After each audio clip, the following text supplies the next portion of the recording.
touch the sound of silence. And in the naked light I saw 10,000 people, maybe.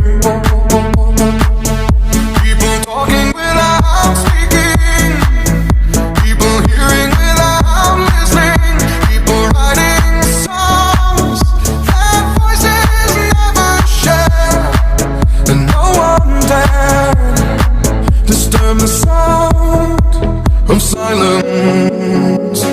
Fool said, you do not know. Silence like a cancer grows. Hear my words and I might teach you. Lay my arms and I might reach you.